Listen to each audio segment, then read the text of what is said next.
Our next story from this book is Moana, Pua, and Heihei. The feast to welcome spring was about to start. Moana and Grandma Talo were busy collecting shells. Moana's pet pig, Pua, tried to help, but the shells he found were never empty. Moana was making her father a surprise gift for the feast, an anklet.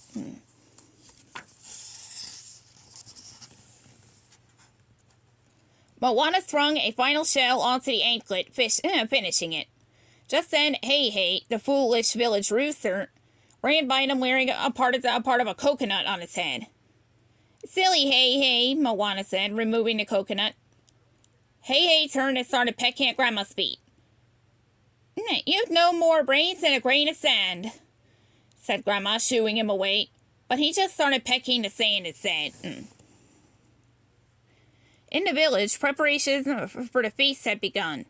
While everyone was hard at work, Heihei just got in the way.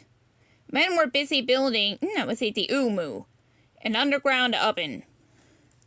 They piled up pieces of wood, dried husks, and coconut shells. After they started the fire, they added rocks. It wasn't long before the umu was hot enough to roast bananas, fish, and taro roots. Heihei walked onto the hot rocks. "You'll set yourself on fire, you silly bird," one man yelled, chasing him away.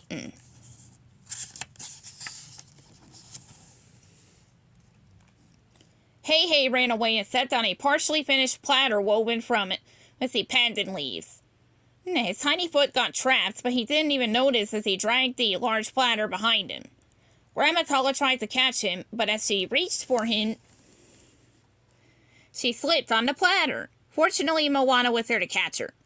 In all the commotion, neither of them noticed that Moana had dropped the anklet.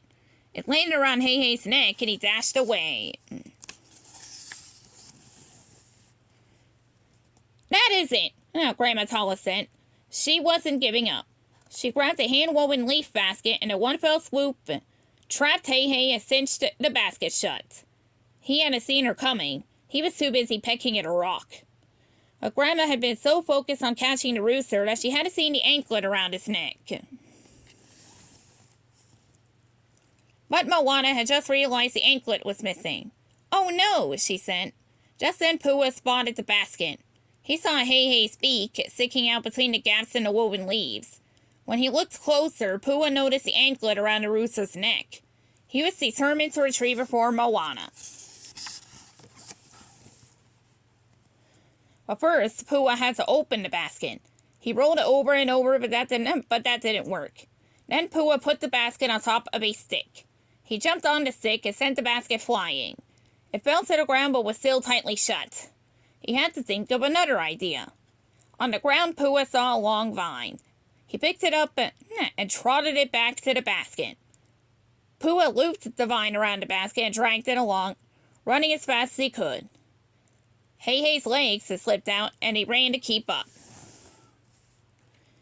Pua pulled the basket past the villagers because Heihei had continued to peck and peck. His head stuck out through another hole he'd made. They passed a man cutting breadfruit. When he sliced it in half, a tasty chunk flew right into Heihei's mouth.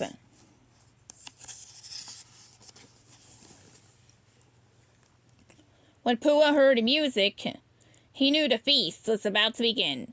He dragged the basket toward a slender tree and tossed it onto a branch. Then he jumped up after it. Pua bounced on the branch, and Heihei's basket flew into the air and then back down to the branch. The higher Pua bounced, the higher the basket flew. Finally, Pua bounced so high that the branch flung the basket straight into him. The two animals soared through the air. Pua and Heihei squealed and chuckled with glee. When they hit the ground, the basket finally opened. Pua was thrilled. He could get the anklet to Moana. Let's see, but they rolled it right into a large fishing net. And they tumbled right up to Moana. Moana untangled them and gasped when she saw the anklet around Pua's snout. "You found it," she said, giving him a big hug.